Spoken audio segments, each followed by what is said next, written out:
welcome you to the start of the webinar. We're going to be talking about knowledge management and the contact center, which I think is a very popular topic, and will be great to share the knowledge that we have with you. So we have two knowledgeable speakers, if you don't mind the fun. Delighted to welcome back Peter Massey from Bud. Peter has joined us for, this is probably well over a dozen webinars we've done together, Peter, so welcome back. Thanks, John T.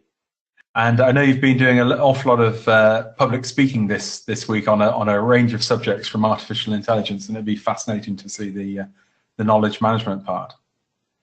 Yeah, it's been a really entertaining week, actually. Amsterdam, London, and home. So the third one is very comfortable.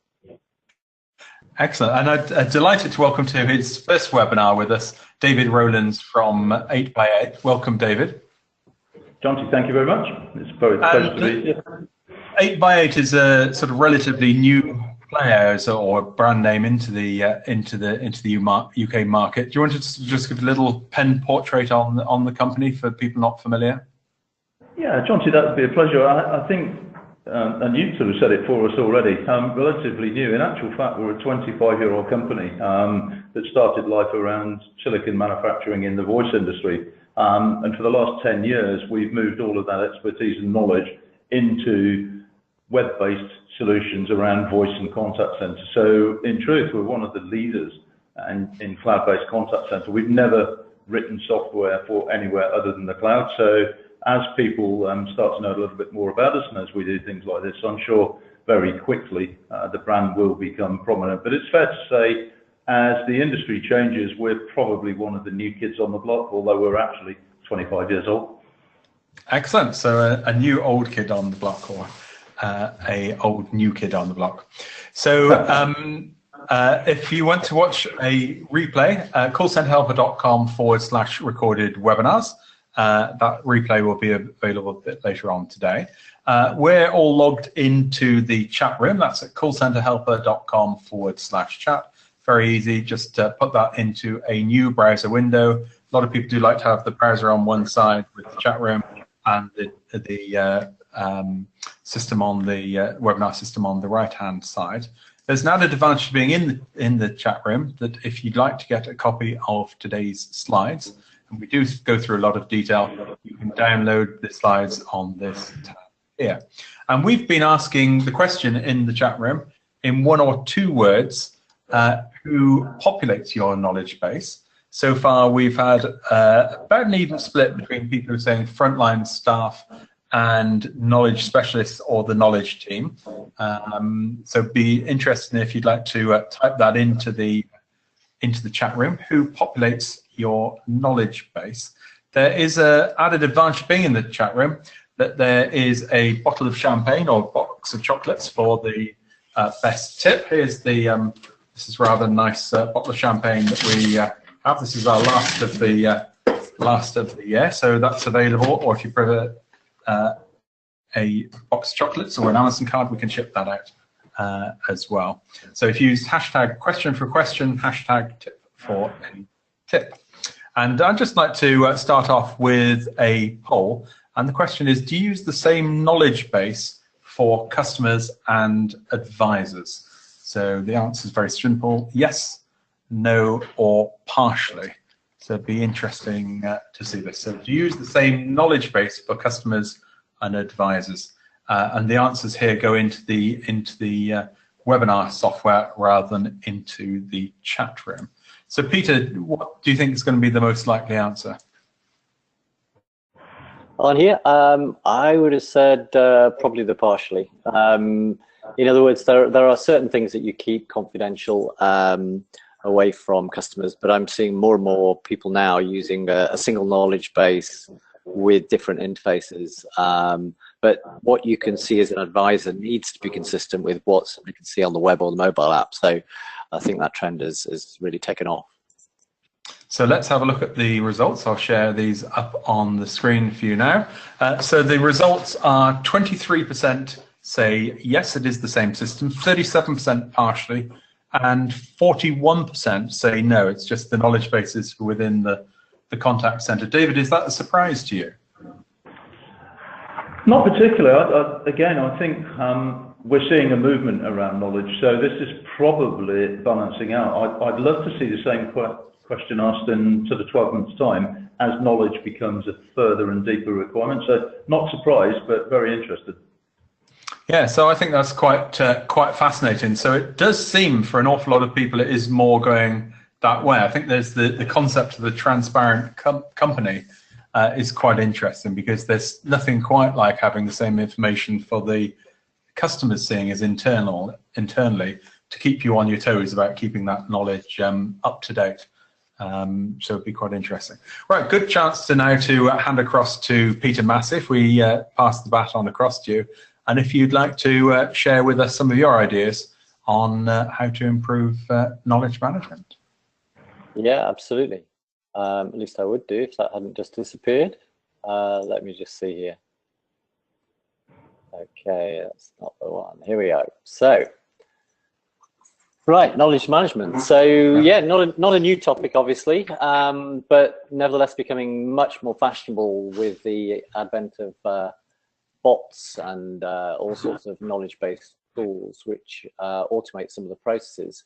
Interestingly, going back to the seminar you mentioned yesterday that I presented at, there's a lot of conversations that were really a little bit more, you know, we're talking about bots, but at the same time we're talking much more about the history of knowledge than we were about the future of artificial intelligence. Because when you actually implement bots, the knowledge management is absolutely key to it. So I think we're going into an era that's going to change the value of knowledge management quite considerably, and I think that's all to the good for people who work in that space. Just a very brief introduction. You mentioned this, Jonty, earlier on. How do we stop doing dumb things to our customers and our people? That's very much our passion that we work on.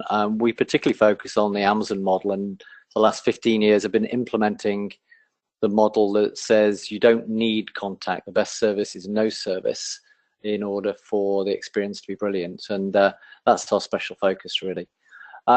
Worked with lots of companies, these UK ones, but also around the world, and recently I've been spending quite a lot of time in Asia, which really opens your eyes, because in many senses they're well ahead of the game. So knowledge management, an interesting word in itself. So knowledge management tends to imply putting the knowledge in certain places, managing it, putting it in one place. And we often use the phrase of knowledge sharing, actually making it more democratic to use knowledge. And that's not least because the knowledge resides not only with the company, it can reside with customers, suppliers, all sorts of people. So in many knowledge situations, you're trying to bring information together, or to observe knowledge that you don't control, but that can be republished and is useful to you, and we'll explore that a little bit. I think it's just as well to stop and examine what the purpose of the knowledge is for. So in a contact environment, knowledge is very much aimed at satisfying what customers want. And the little triangle down here is just showing you the kind of what customers want, the need, the way that we supply what they want, the operation, and how customers and staff resolve what they want is the knowledge. So if you are self-serving, you go to a website or an app, you're looking for the same knowledge that a member of staff would be looking for, or indeed that a bot would be looking for if you were trying to resolve the problem. And so being very clear that the knowledge is to serve this purpose helps to understand what it is and how you're going to use it in that way. And importantly, again, I think we're seeing this starting to come almost as a realization that knowledge is the same regardless of channel. How you access it is no different. There was a lovely case study presented yesterday by Philips consumer side, you know, toothbrushes, irons, all that kind of thing, light bulbs. And they were talking about how they had planned this chatbot implementation. And in fact, when you looked at it, it was exactly the same as they might have been doing 20 years ago to implement the IVR. You know, if you don't know what the customer need is, you don't know what the knowledge is that is required to support that need. And that really is the essence of why knowledge management is becoming, I think, even more important the more technology is around to support customers. Improving knowledge is key to that, but also, as you'll see at the bottom here, you know, what customers want, the operations that support it, the resolution, and the learning that comes from the knowledge. So it's actually a closed loop in terms of observing how well the knowledge you use gets used, whether it does the resolution properly, and learning from that so that you improve the knowledge that's available. That's really the whole point of trying to improve operations for customers. And that feedback loop is something we shouldn't neglect. So in simple terms, you know, if we're flying blind and we don't know what customers want, it's very hard to give it to them. And it's important then to look at what customers want in terms of their own language. If you use the language that the customer uses, that makes it much easier to do. And I'm going to go on and just show you that briefly. And obviously, again, if staff aren't clear, they can't help. And as I mentioned a couple of times now, nor can your machines. It's interesting whether you're programming Alexa apps or you're using simple bits of business logic, or you're using processing bots to complete transactions. It's just something that it is absolutely the essence of the way that you design these things.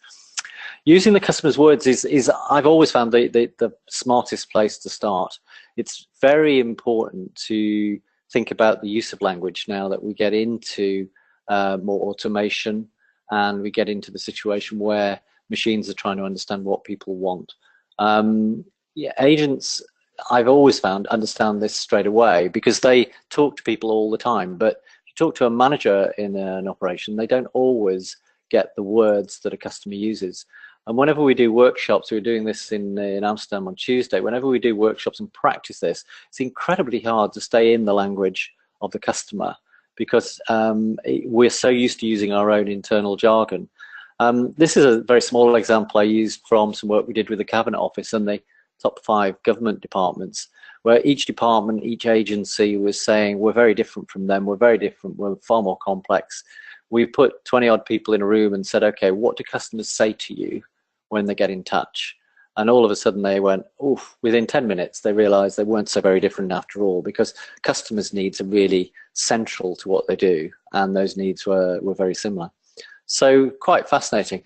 And I just pulled out this example from a case study that HMRC presented on this kind of work, and looking at the kind of needs that they've got. And it's very important to be able to address knowledge by saying, okay, what are our top customer needs? What are they in their language? Try and take as much jargon out of it as you can.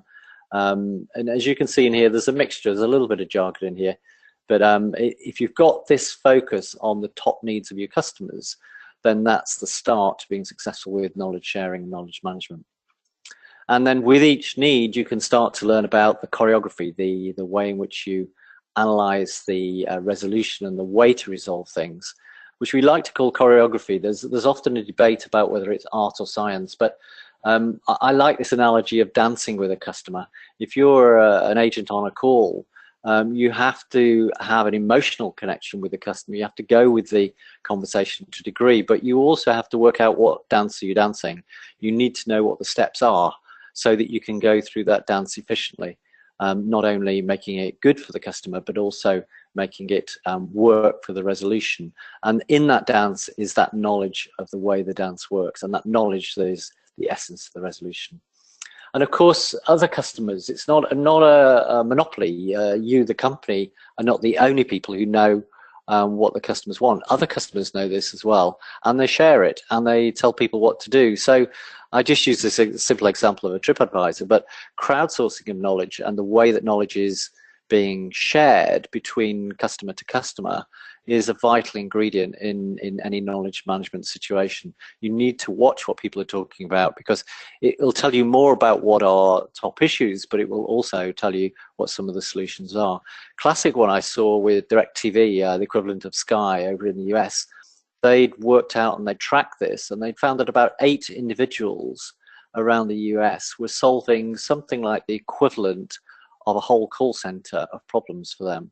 And that was because these guys were geeks on the, what do you call it, the blipper, I'd call it, you know, the thing that you switch TV stations with. And they were absolutely, you know, killing all the queries online really, really quickly. And DirecTV learned to engage with them and then to actually reward them, not with money or anything like that, but reward them with advanced information and trialing and things like that. So fascinating what you can do when you do that. And of course, the feedback world of crowdsourcing information has gone to greater lengths. These are a couple of examples from Singapore. Rating your doctor, rating your lecturer. Not sure I'd like to be in those shoes, but nevertheless, that is the world that we live in. And this is another example of observing what's going on. This was, in fact, a LinkedIn conversation where somebody genuinely was looking for where they should take their business banking. And in fact, further down the conversation, you can already see in this one of 48 comments, but further into that conversation, one of the banks joined in the conversation on the back of positive feedback and was able to close the business as a result. So occasionally you can join in, but the watching and the learning is the most important thing. So if you're doing that learning, you then can republish it. And if you can republish, you can teach your own people, you can reuse it in the knowledge base, and you can also teach machines to use that information to improve self-service processes. And that's really a very key part of knowledge sharing. What about frontline skills? So apart from being bossy leadership skills, what are the frontline skills you need? And I think there's a particular thing here which I've seen used and would advocate, and that is to look at journalistic skills. Journalists are incredibly quick at picking up very complicated situations, researching them, writing about them in clear ways, and republishing that information. So it's quite interesting to look at the skills of a journalist and say, okay, who needs to have those skills? Is it the knowledge management people? Is it the tech skills guys? Is it your call center agents who need these journalistic skills? How can you put these skills across?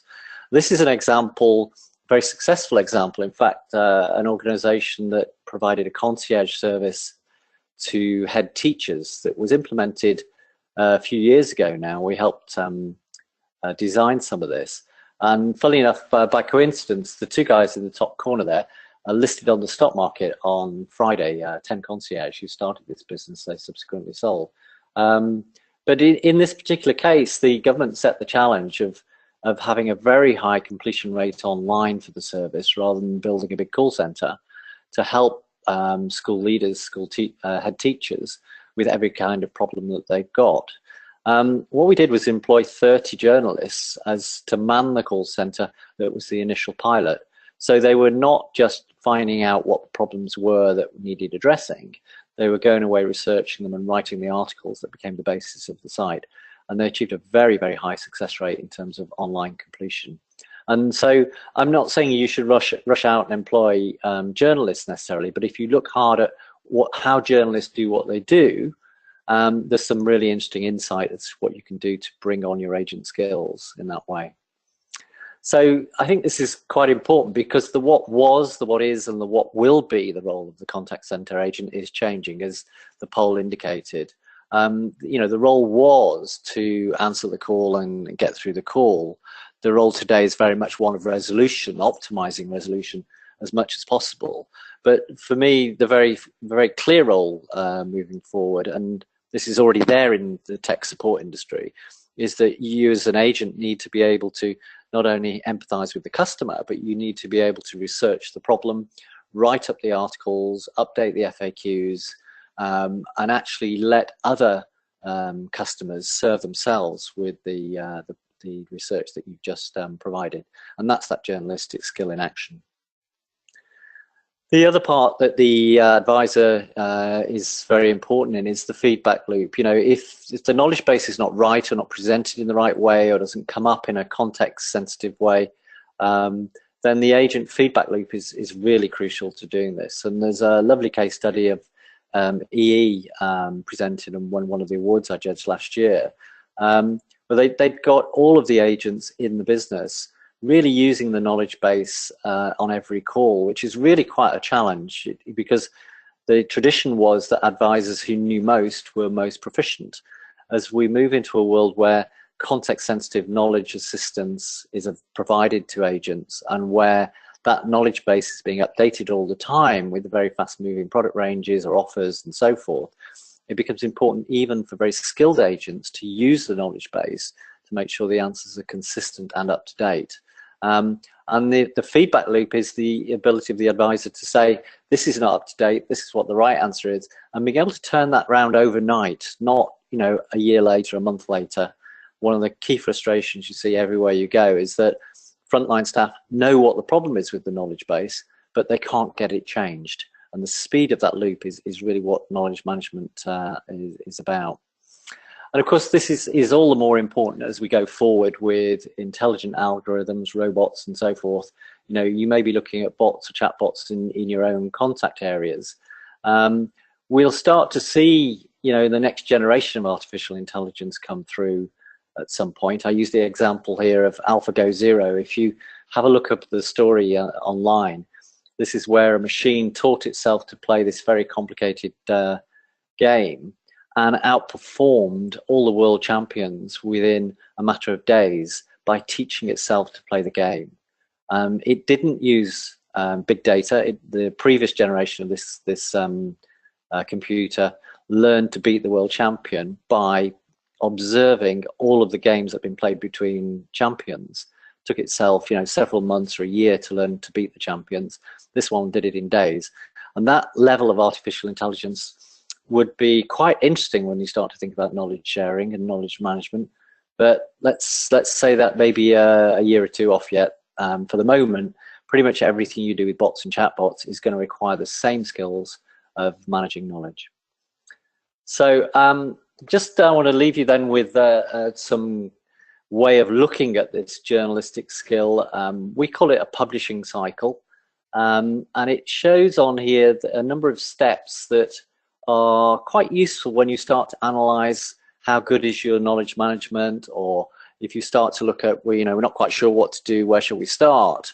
Obviously, you know, knowing the customer's need I've emphasized, and once you know that need, the triage capability to learn that need is absolutely fundamental. What questions to ask in order to identify the need, and being clear what that customer demand is that you're trying to meet. The second stage of what content is required to meet the need, and what's the source of the content, because a lot of organizations spend quite a lot of time, you know, really working very hard to get at the information that will answer the questions. And something more fundamental about the way you work with the sources of information around your organization. These could be other functions in your business or external sources.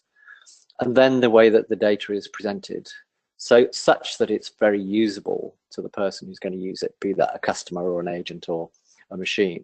And how did that information get to that right place? What's the constant flow? How does it not just get found out once, but how does it get constantly updated without people having to go off and do the research? How well is information used? How effective is it? How do you rate the effectiveness of the information? What does good look like, so that you can say the information is fit for purpose or needs more work on it? And how will we know how we're doing, and how can we do better? So it's not just about the quality of the information, how effective is it, how well is it fitting into the processes and the way that you operate. And then lastly, which you know, it may seem strange, but a lot of people start looking at tools before they do all of the above. And the tools and what you want the tools to be able to do really depend on how well you've got through those other stages. Because if you embark on a knowledge management system and you start off not having done the stages above, you will find that you've got a lot of work to do to get those tools to work. So very important to put the tools last, rather than thinking you can put a tool in and solve the problem. So I think that's probably enough for now. A final comment to leave you with. This is actually a toy shop in Las Vegas, the Stupid Factory. But quite often what we do see is the problem of people trying to improve the knowledge or the resolution around what we would call dumb stuff, going back to my how do we stop doing dumb things. And this little 2x2, which if anybody in the audience there knows, you'll have seen before, we call it a value irritant grid. So is it valuable or an irritant to the company? Is it value or an irritant to the customer? If you've got needs which are irritant, then don't try and improve them, don't automate them, don't spend lots of money on them. Get back to root cause and take them away. So just make sure that you're applying yourself in the right area. So that's all from me, Jonty. I'll hand back to you, and we'll probably take questions at some point. Thank you very much for that, Peter. I think some very good takeaways in there. Certainly, using the words that customer use are very important. I would also say the journalistic skills is a very useful part in terms of researching, writing, and publishing. Let customers serve themselves with the knowledge that you've created, so making it available both to customers. And I certainly love the agent feedback loop, that frontline staff often know what's wrong but have difficulties getting it changed. So some great input there, Peter. Thank you very much for that. We're now going to have a look at some top tips and questions that have come in from the audience, and the chat room has been extremely hot today with large numbers of tips and questions. Andy says, make sure you have a process in place to regularly review content. It can get out of date very quickly. Elizabeth says, ensure you're able to get feedback from agents who will quickly tell you if an article is out of date or correct. I think some good advice there. And Rick says, we follow the knowledge-centered service methodology. Everyone should learn about these knowledge management best practices before they implement knowledge management, or if they desire to improve their knowledge management initiative. Peter, I've not come across this methodology before. Have you seen that? Well, I've seen, and I haven't. I don't know what that specific one is, but I've seen quite a lot of methodologies, and it's the interesting thing. If you start looking at the kind of community of knowledge managers, there's a great deal that they are specialists in sharing things. It's absolutely fabulous the amount of information that you can get. And in fact, my earliest entry into this kind of space was a lovely guy called Ewan Semple, who was responsible for this at the BBC. And we did some work with sharing between BBC and Microsoft and Surrey County Council, Simon Pollock down there, to share the ways in which they were using different knowledge methods. And it was quite interesting because the BBC were very advanced at it. But funnily enough, Surrey County Council came out, in my book anyway, top of it. They were doing a lot of very simple things very well. But to your question about knowledge service methodology, I don't, and I will certainly Google it and have a look at what that specific one is. So Rick, if you've got any information on that, or you're happy to be interviewed about it, we'd love to cover an article. Send a helper. Andy, it's quite an interesting one, David. Andy says, make sure you regularly check for searches that aren't coming up in your results on your website. This helps to show gaps in the knowledge. I like that one, David. Do you? Yeah. So again, thank you. I think that's a great tip, to be honest with you. And it's how you do that, isn't it? So how do you know which is the most common search and so on and so forth? And this leads me to think about analytics and how you can easily tell what's being searched, what isn't, and so on and so forth. So that's interesting, because that then takes knowledge into data mining and analytics and so on and so forth. So there's a real change going on around contact center, and it's focusing more and more on the data, as you know, today's webinar is obviously clearly going to talk about. So it's a great tip. Indeed. Charlie asked the question, how do you measure the success of your knowledge base? It's nice to have a whizzy one that looks cool, but how do you know if it's really delivering what you want? I don't know, Peter, if you've got any thoughts on how to measure success? Yeah. Absolutely. If you know what the customer needs are, then you can track what the level of those questions are coming in. So if your knowledge base is working, and more than that, if the way you've set it up to be used is working, it should be that the self-service mechanisms are clicking in and you're getting fewer calls on that type. So you want to constantly see it going down. So the classic example I always give from Amazon is, where's my stuff? Where's my stuff is their top need. It is today as it was 20 years ago, but the level it's at compared to what it was then, contacts per unit shipped, is, well, I won't tell you the numbers that I'd be guessing anyway, but the numbers are more than 10,000 times less likely that you will get in touch with the question, where's my stuff, than it was 20 years ago. But they never let it go. It's constantly the top reason, even though they're working on it. So you've got to look at the contact ratio relative to the need, and that will tell you whether or not your knowledge base is working alongside all the other factors. Excellent, some very good advice there. Rick has come back and said there's a free practices guide on this link, so we'll put that into the chat room. We'll put it on the page after when we finish the webinar. Kim says don't just have one person or team looking after the knowledge base. Have people across from the business to ensure the content remains accurate and relevant. Doug has said having knowledge owners, which I guess is a continuation of the previous one, having knowledge owners throughout our business has been essential to keeping the data up to date and the users accountable for the content. They drive the content to ensure the knowledge is prevalent and impactful for its target audience. The knowledge managers maintain the architecture and the integrity of the data. David, I quite like that as a tip.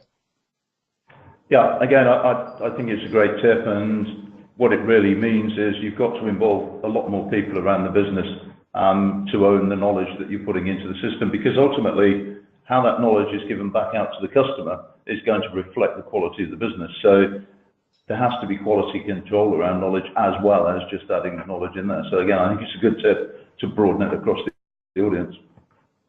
Peter? Jonty, I'm just flagging a little point there. What I was saying about Surrey County Council, one of the things they did, they put the knowledge owner's name and the last updated on the bottom of the web page. I don't know if they still do it today, but it's a really interesting trick, because it means your name with the last updated date is visible to the public and to all your colleagues.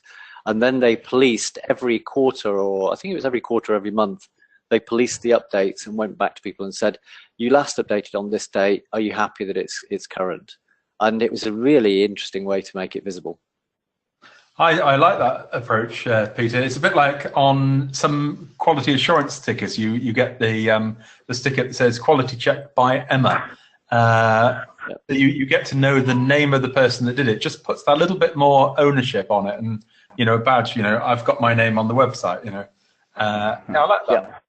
And on a similar vein, Andy has said, give your agents monthly quizzes to check knowledge and get them used to using your knowledge tool. I think that's quite a good one. You could sort of set a quiz and see if people can find the answer in the knowledge base. Just gets people, keep people back in there. Elmira has said, conduct regular surveys among the customer-facing agents. I guess that's another way of measuring what the success is of it. And Rick has said, create a knowledge-sharing culture. Knowledge management is more dependent on people than on process and technology. This requires organizational change, management from leaders to help change the culture. It is not about what agents personally know, but what they're prepared to share. Peter, is a sort of last thought before we jump across to David? Yeah, I think it's. I just feel the pain of that one, because I know in our consulting business over the years, we've lived that change many times, and trying to get people to write up the cases after the jobs are done, trying to get them to share them. It really has to be something you as the leader have to not only demonstrate that you do it as well, but you have to be constant on it. It never gets done too easily. You have to make sure that you're on top of it, and that's about focus. You have to say knowledge management is key to doing business. Therefore, I'm going to keep a focus on this, not just this year, next year, and the year after. Indeed, and I think often I see in a lot of organisations, the people who've got the best knowledge are sometimes the least willing to spend time writing all that up. So that may be where the journalistic skills come in. That if they're happy to be interviewed, the journalists can extract that knowledge and put it in the appropriate way. Well, we're going to jump across to David Rowlands from 8x8. And David, if you'd like to share with us some of your thoughts about knowledge management and the contact centre and how we can improve that, would be great to see. So I've just passed the baton across to you. If you'd just like to share your slides, we've got them there. David, across to you. Certainly. Around 15 minutes to run for the topic, so we've got an awful lot to cover, and there's a few things I'd like to share with you, but ultimately from the session that we ran with Peter, what we're going to be looking at in this case is a little bit more towards the contact centre itself, and what are the key learnings, and as you go through a journey, and I visit quite a lot of contact centres, they're all different and very similar, and you're already starting to build up your own gems, which is fantastic. So I might not be able to offer any better gems at the end, but what I'd like to do is just talk to you about where I see the drivers coming from, what effect that has on the business, and so on and so forth. And wherever I go, and I'm sure John T and Peter, the audience will have different key drivers, but very often the upper end of the business wants to drive down cost, innovate, differentiate. You can already see that the data and the knowledge that people are sharing is incredibly important to that. But the poor old technical chap at the other end of the position needs then to be able to look after wherever that data is, and servers and so on and so forth. And of course, everybody at the moment is talking about the key topic of security and GDPR. So we're gaining all this knowledge, we're entering knowledge into databases in different places. But what does that actually mean? What does that mean for your organization? Because it's fine to have this knowledge, but you've then got to look after it and control it. And with the knowledge comes another element. What do you do inside the business to help that knowledge drive how you might be reacting to customers, or how those reactions might change your business? And just looking at the slides I've got in front of me at the moment, if you look at different percentages picked up from different people, you can very quickly see that the knowledge that the agent has when somebody makes contact is incredibly important. It will have an effect on the way the business operates. If you operate NPS scores, as an example, it's going to have an impact on those. But the knowledge is very often disparate. It's very often across more than one system. The average in the UK at the moment for a contact centre is there are at least 18 different repositories. Now, what does that mean? It actually means that the agent has got to click, probably copy and paste.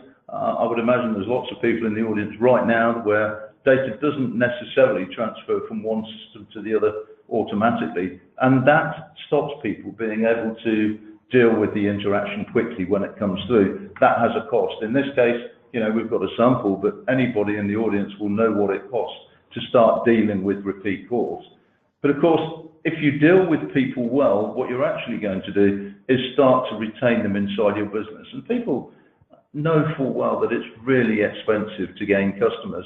And the last thing you want to do is have customers that are going to move on, are going to leave, detract around you. And there's a very, very high percentage of people that will do that if you can't look after them in a certain way. So moving forwards, Peter, very succinctly suggested where the data is and where it might come from, and how people might add to it. But ultimately, where is that data? How's it going to be stored? Who's going to look after it? We've answered some of those questions, but if you move forwards, John, I'd be really interested to know how many systems people do use.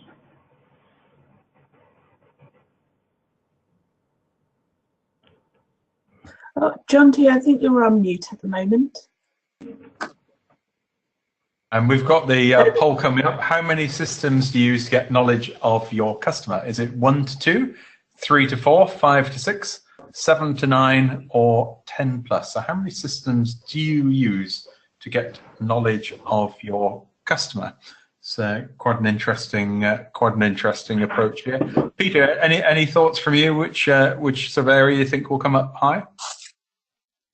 Well, I'd be cheating actually because I can see the poll in progress scores. But yeah, multiple is definitely the answer, and I think it's interesting about the phrasing of the question, because you're gathering information about the customer as well as about lots of other things in order to make a resolution. So it's certainly a classic problem of bringing data together, that's for sure. Well, let's put the answers up here. Sample size of 111. So the most common answer is 3 to 4. 10%, 8% have got over 10 systems to do that, and only a quarter of the audience can get it down to 1 or 2 systems. So quite a small number over there, David. So if you'd like to. How did that sound? I'd be really interested at some point to maybe explore that a little bit further, but not today, obviously. So we've done the poll. So where is the business? Where is it entering your organisation? And again, if you look at a number of years ago, I would suggest respectively that voice was probably the defining factor in terms of interaction, but in actual fact now it's coming in from a number of media. So as you're gathering information. And again, I was very interested in the tips that were coming in. It was, to some extent, populating the database manually. I think that's fair to say from what I've seen so far. But what happens when people start to enter data into your system automatically, whether that be something simple like a web form or maybe entering something at the point of the IVR or whatever it is, how are you getting that data into the same place as the repository of knowledge you're using to look after your customer? And the number of people entering data, and again, this screen shows formal and informal contact center employees, and whichever number you believe, what I see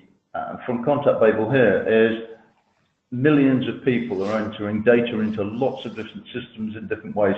I'd be interested to understand how that's being stored, how it's being accessed, how that impacts on people's businesses, and then certainly with that knowledge being entered. And it, you know, Peter, I like your idea about the last person to enter the data actually signing on the dotted line, but how accurate is the data in the knowledge base? Because once it's there, it's a little bit like social media, it becomes believed as being accurate. So is somebody somewhere then in a quality position to have to critique knowledge and understand it? Because customers at some point will be entering their own knowledge into a system where bots will probably start to use that knowledge and understand it themselves. How are you going to measure that? What are you going to do to make sure that the data you're using is accurate?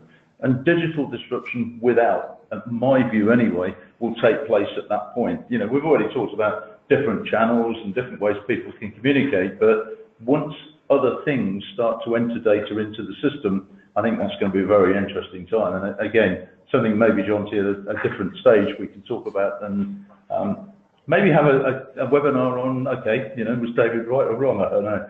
Very much down to you. But the cost to business at the moment in the UK, around 200 million of revenue is spent processing bad data. And from the poll, you can see the source there, the DMA org at the bottom, 86% of UK businesses think their data may be inaccurate in some way. And that's actually significant. And again, something I think that we're going to have to, as teams, think about advising and knowledge management and working with people to make sure that data is accurate. So, Jonty, back to yourself and a poll, if you don't mind. Yeah, we've got another poll, and the question is, on a scale of 1 to 5, how accurate is your knowledge management system? Is it 5 very accurate, 4 reasonably accurate, 3 average accuracy, 2 inconsistent, or 1 not at all accurate? So be interested to see the results coming through on this. We've got the answers coming through. We've just got a couple more people we need to vote. Let's share this. Sample size of 113. So 37% say average accuracy, 32% say reasonably accurate, only 10% are saying very accurate, 21% are inconsistent, and 2% not at all accurate. So really quite a dramatic spread over there, David. It's I'd expected reasonably accurate to be there, but there's quite a number with average or inconsistency. Yeah, do you know, I think that's actually a great score.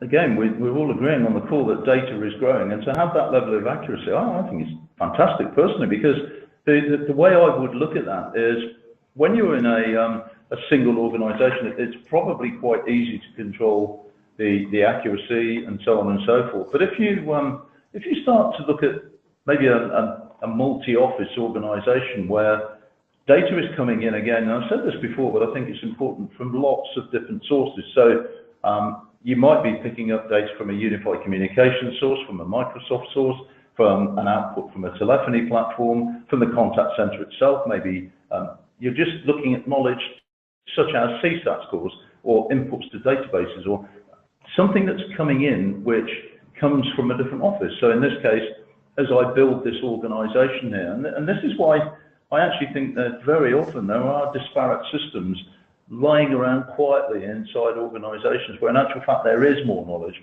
and data than you'd perhaps like to think. If you've got multiple offices, unless you're very lucky, to have moved everything to the cloud or a single environment which is linked in some way, there may well be pieces of data. And I do think legacy data is currently trapped. And the key to me, at least, is getting that legacy data into a single source so the agents can deal with it in the way that they need to. Because ultimately, Net Promoter Score, how you're moving forward, what CSATs might look like, is, to me anyway, the main reason for doing everything we've talked about on this webinar today. We have to delight our customers, because my view is the key differential these days is support. It's how you look after the customer. Products within reason, depends on the contact center, obviously, are very similar or quite similar. So first call resolution with the correct data is important at the moment. Again, the source is at the bottom there, Jonty, and I know you're going to share out the slides. 22% first call resolution. It's not particularly that high. When you bear in mind that 35% of the people contacting you are probably going to be new to the organisation. New customers generally, if we're talking about a customer service environment, but this could be in other sectors, so it will vary, but interesting statistics. And if people are unhappy, they're going to move, and that will affect the business somewhere along the line. And in actual fact, if you look at this statistically, if customers feel that it's taken too long to get through you, is the IVR path too long? When you get through, do you have to repeat yourself? Multiple options to look after a customer, but also multiple options to get it wrong. And again, this is where I think people will actually start to bring in automation, because if you can answer somebody, and again, I'll go back to Peter's slides for a minute, something as simple as a data around a P60 or something that you might want to get from a public sector office, if that information's in a system and you can get a hold of it pretty quickly, I actually think that will start to drive the future. So, Jonty, if you don't mind, back to yourself for a poll. Yeah, so the poll question is, when do you intend to deploy bots or fully automated technology within your contact center? So is it we already have? Is it going to be in the next 6 months, 12 months, 5 years? Or do you think you're never going to deploy bots or fully automated technology? So I'd be interested to see the results in it. Certainly, Peter, artificial intelligence and bots seems to be in the newspapers almost daily. Absolutely. I think there's a lot of myth around the topic as well. So in the situation where you are faced with, let's say, your board coming around saying they've read it in the newspapers, what are we doing about it? Where should we be? I think it's a great opportunity to open up a good conversation. The lady I mentioned from Philips yesterday, she showed a great slide, which was the flow diagram for the simplest use of the bots that they were trying to deploy, and that was something like a massive, great, decision tree. And she said only when directors started to see how complicated it was to manage did they realize that bots were not just a kind of roll one in, switch it on, and on you go. If you haven't done all the knowledge management work in advance, you don't get anywhere. So there's some really interesting conversations, I think, going on now between contact centers and boards of directors about artificial intelligence and bots and everything else. Yeah, I think certainly I see a lot of people who have a number of frequently asked questions, often quite limited. It scares me that if you're just going to put a bot in front of that, it's the same limited knowledge base.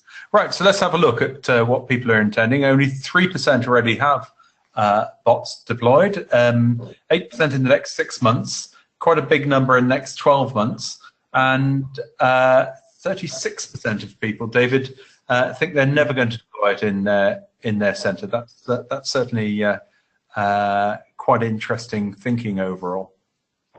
Yeah, and Jonty, I think the one thing that is quite easily missed when people discuss contact centres is exactly what the contact centre does. And it's very difficult in a short space of time.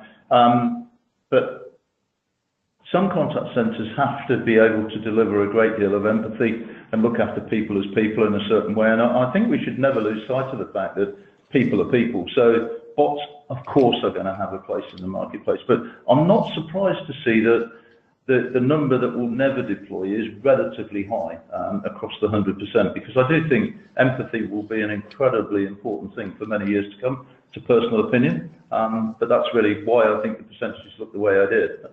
They did rather. So shall we move on, Jonty? Indeed, yep. Okay, so the next section for me really is going to be extremely brief. Everything we've talked about is important, and the accuracy of the knowledge is going to help the business. Just one thing I think out of everything is if you can retain staff by giving them the information that they need, that one thing is going to help you improve efficiency, drive down replacing agents, and so on and so forth. So there's always an upside, regardless of, we've looked at sort of the commercial side of where that data might be, but give your agents the information they need to do their job well, and I think they'll stay with you longer. So, last couple of slides from me, and I'll be very brief on these. We've talked about data, but the customer journey and where that data is used and where it is picked up is critical. So here's an analytical journey. Where you get to the point in the middle of the screen where a digit's pressed, that could easily be the point where you start to feed back knowledge-based information to your caller. So measuring where you're delivering the information, again, I think is incredibly important. Can you do it earlier in the customer interaction in the journey?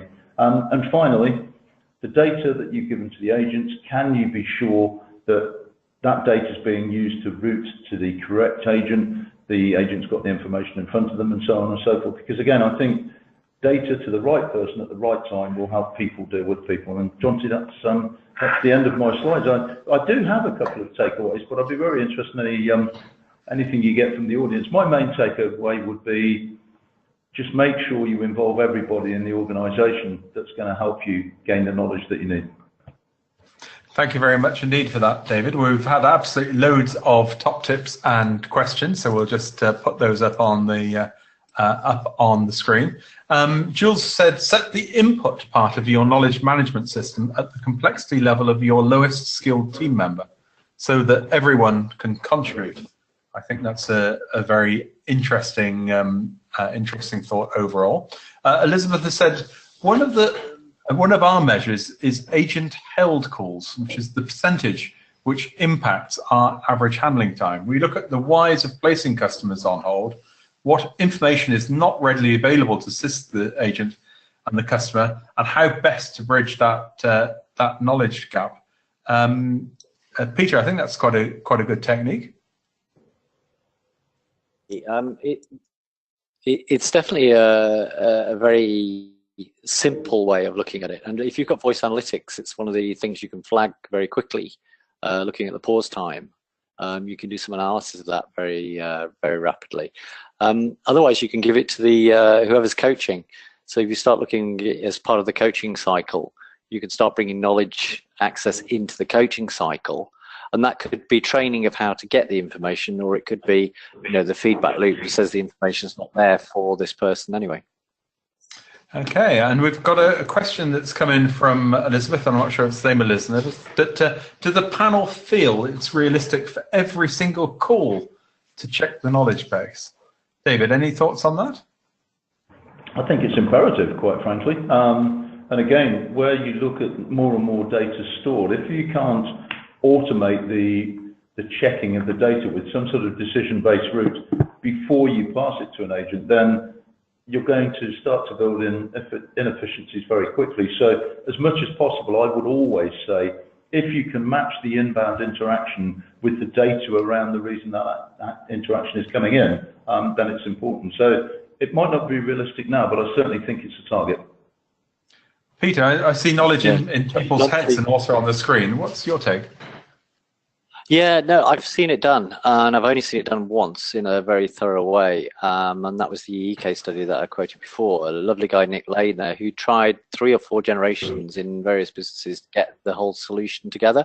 The trick of getting everybody to use the knowledge base on every call is very much to do with the technology and the context sensitivity of it. So if the way that the calls come in, the way that they're presented, and the way that the knowledge is auto-presented with the call, it's the flow of the call.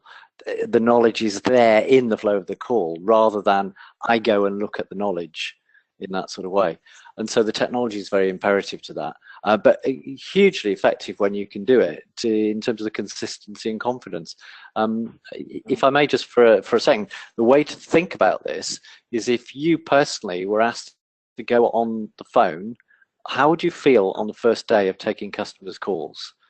And the crunch of this is if you know that the knowledge base is going to give you the answers, it can make a huge difference to the confidence that you have, and therefore the confidence the customer has in your answers. And I don't get to go on many people's call center phones, but Red Nose Day is always a great example of this. Is, you know, the amount of information I need is very limited, but I'm very nervous. And it's only when you've got into it that you get the confidence and you can start having a chat. Otherwise, you're concentrating on the process. And so, as I say, the EE case is a great one. If anybody wants a copy of it, then ping me on LinkedIn and I'll send it you through. Excellent.